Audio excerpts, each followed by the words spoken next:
Hey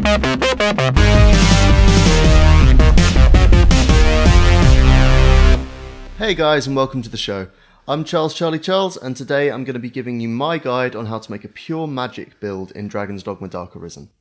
In case anybody is watching this who hasn't played the game before, I'd highly advise against aiming for a build on your first playthrough. Not because you can't do it, because you can, but because your first run, in my opinion, is where you should be trying everything out and finding out what you like best, and just not really worrying about the numbers too much. But with that said, this build is ideal for anybody wanting to spend their endgame as a Mystic Archer, a Sorcerer, or an offensive Mystic Knight.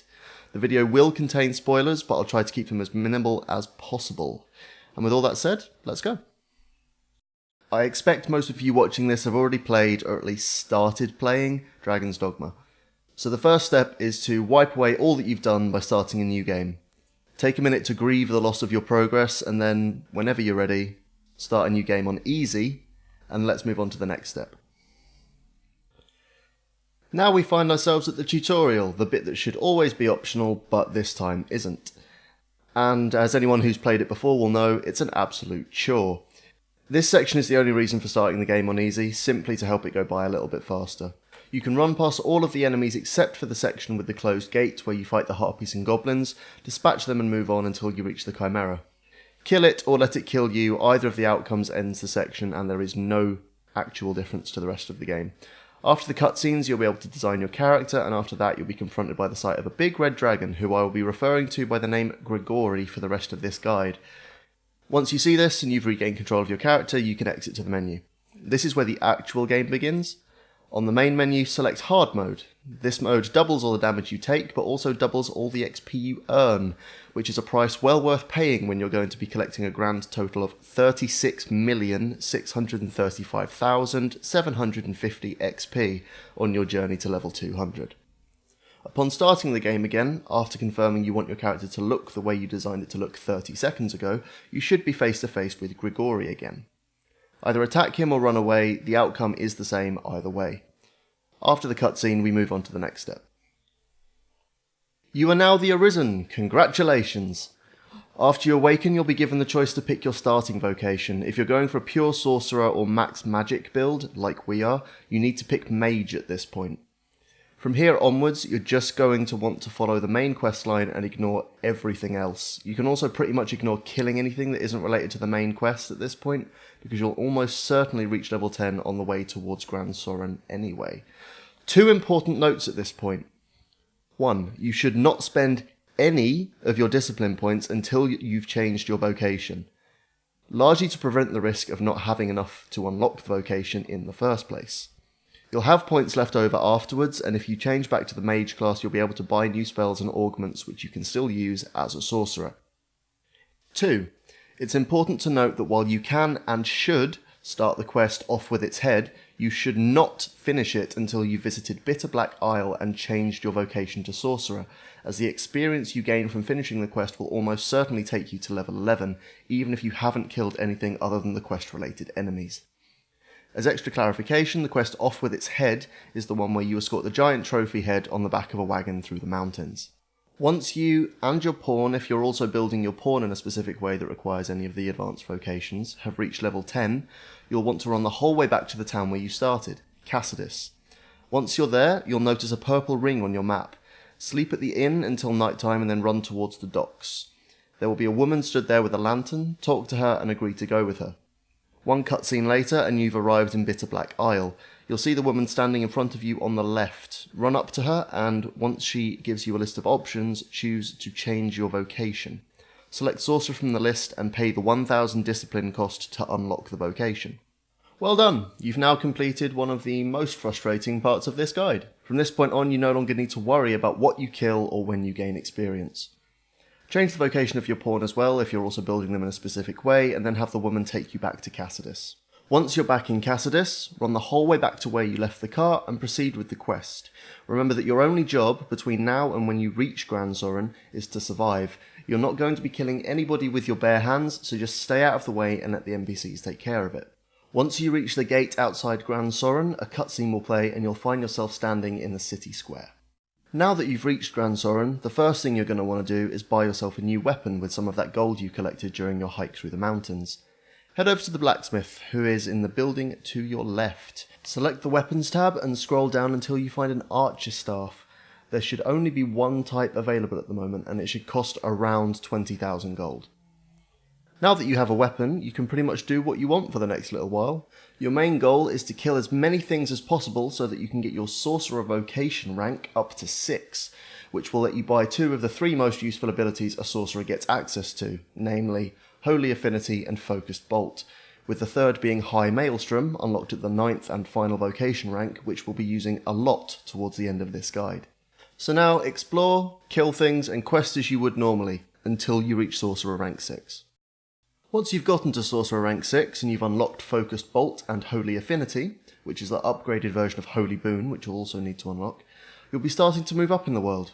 Things will still be tough, and 97% of Grand Sis's inhabitants will still kill you in a single hit, but you're starting to be able to bring the pain. Slightly. By this point I'm usually somewhere around level 30, so that's what I'll base the next step of this guide on. If you haven't done any of the story missions, now's the time. From now on what you'll mainly be doing is casting Holy Affinity on yourself, followed by using Focused Bolt to demolish anything that stands before you, in a wave of homing, terrain-penetrating bullets. You'll want to push on through all of the story missions up until you get sent to the Great Wall encampment in the western region of Grand Sis. Not a part of the guide, but just as a note for any new players, bring a port crystal with you when you go. That is a long walk, and nobody wants to have to do it again. If you haven't found any yet though, don't worry. There's one in the Dragonforged's cave at the end of the passage that leads off the main room. You'll probably level up quite a bit along the way if you're not avoiding monsters, but if you don't then that's fine too. I usually arrive at the camp around level 40. When you get there, you're going to need to be at least Sorcerer rank 7 so that you can unlock the spell Maelstrom. Once you get to the encampment, enter the rift using the stone by the gate to the fortress and remove any pawns with magic attacks or ranged weapons. When that's done, don't forget to put your port crystal down somewhere. I tend to put it in the tent next to the guy with the backpack. Talk to that guy and he'll give you the option to rest. Stay until nightfall and then leave the encampment. Bringing a lantern is recommended for/by most people, but I tend to go without to cut down on weight. As you step out of the encampment, you'll see there's a cliff on your right.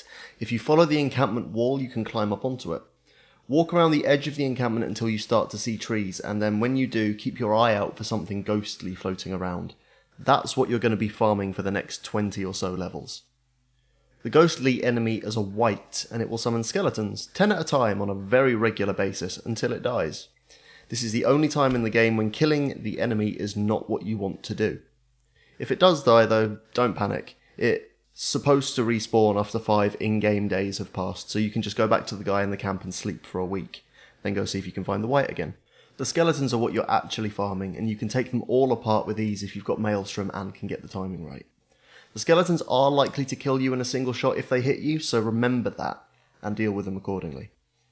The wight, however, being a magic user, is unlikely to kill you outright because of your high magic defense that you've gained through leveling as a sorcerer. While you might be relieved to hear that something in the game won't kill you outright, don't let that make you complacent. It can sometimes cast Maelstrom of its own, and that will kill you in a single hit, so keep an eye out for its spell target marker and dodge accordingly. You'll want to get quite comfy while you're doing this because you're staying here until you're about level 65.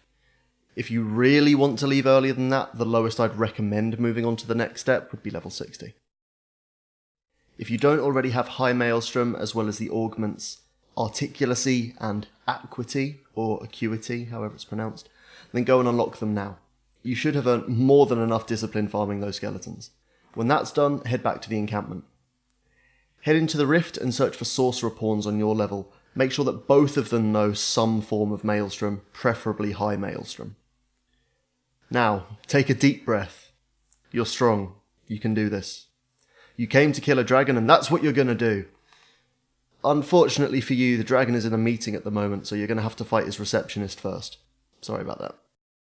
Get through that though, and it's onwards to the dragon. Grigori, here we come.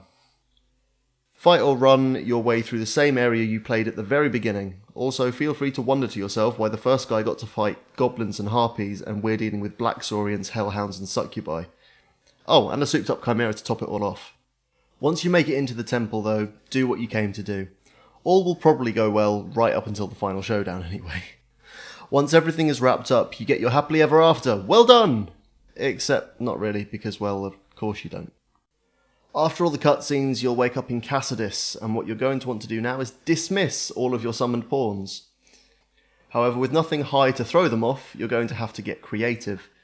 You'll also probably want to equip the new weapon you just unlocked for yourself as well, the Dragon's Wit. You can find it in your storage by visiting the inn. Either way, once you're pawnless, teleport to Gran Soren. This is where the magic happens. Go on up and see the Duke. I'm sure he's just dying to see you. After all hell breaks loose though, run down towards the Pawn Guild, but do not run into the city square. Instead, make your way to the ruined building beside the Pawn Guild and climb up on the wall. This is your new home until you reach level 100. Don't worry though, because although most forum posts will tell you that farming the skeletons you were farming earlier is the best way to gain XP, they're wrong! And you're about to see just how wrong. Back when you were killing the skeletons, you were, if you did it without any pawns, earning approximately 35,000 experience per casting of Maelstrom. Try casting High Maelstrom in the space in front of you that's now full of guards. Incredible, isn't it? You'll earn approximately 55,000 experience per casting of High Maelstrom. You're never at risk of dying or being damaged, and maybe the best part is that as soon as you cast Maelstrom and they all get thrown into the air, you can save! So you can take a break anytime you want and come back straight to the farming. Okay, so this is meant to be a guide to level 200. Why does this sound like it's the end of the guide? Well, that's because it pretty much is. However, there's a little bit more to it first. One important note, if you're following a build guide for your pawn, remember that jumping into the Everfall is going to earn you 60,000 XP, so leave slightly earlier than you had planned if that is going to cause you a problem. You'll be coming back later to farm some more anyway, so don't even worry about it.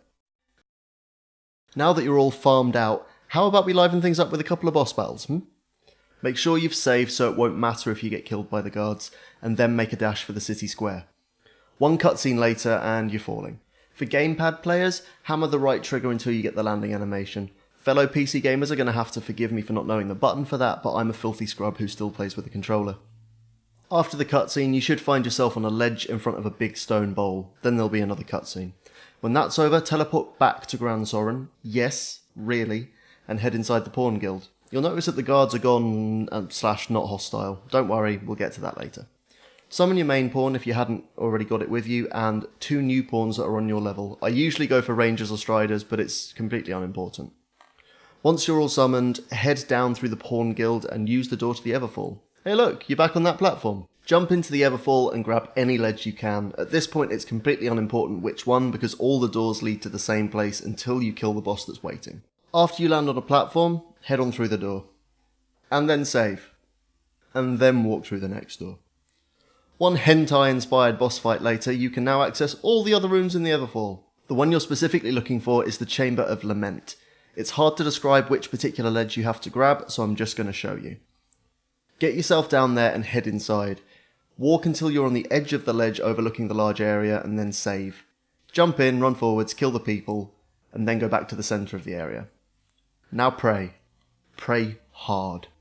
And by that, I mean cast Holy Affinity on yourself and be confident that you've used Focus Bolt enough times to pull this fight off. If you manage to win that fight, you've now got all the Wake Stones you could need for 20 lifetimes and hopefully a special weapon drop. Take all the loot you just collected and head back to the Pawns Guild. This time, walk through the door into the Everfall and talk to the pawn next to the stone bowl.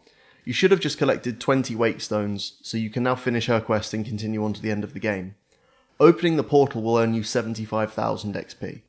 Before you jump into the portal, however, make sure you've set up port crystals anywhere you want them, as they will help cut down the time spent between now and step 9.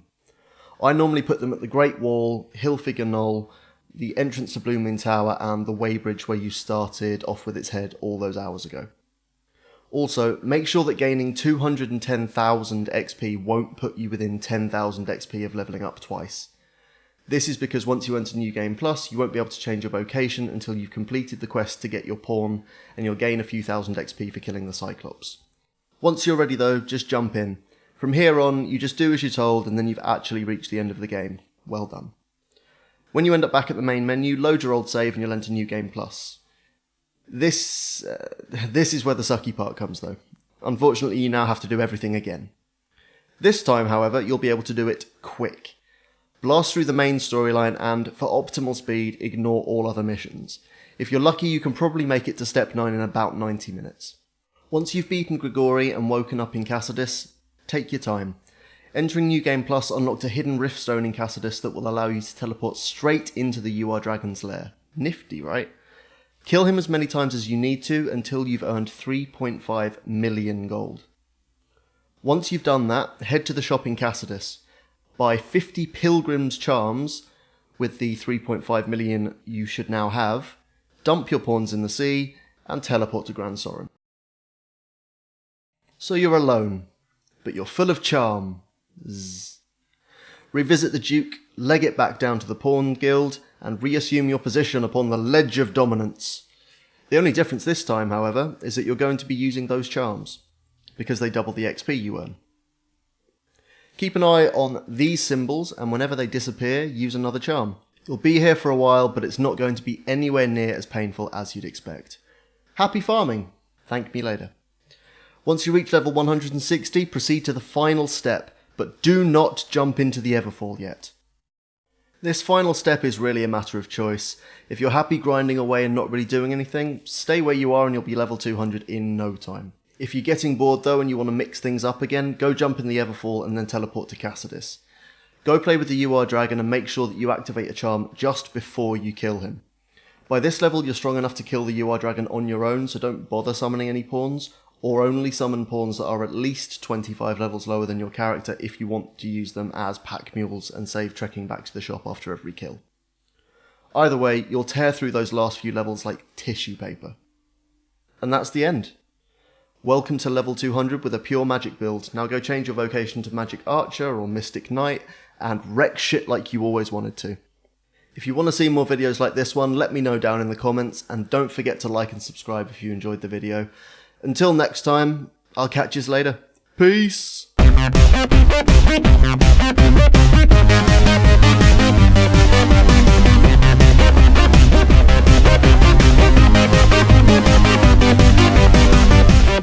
Bye.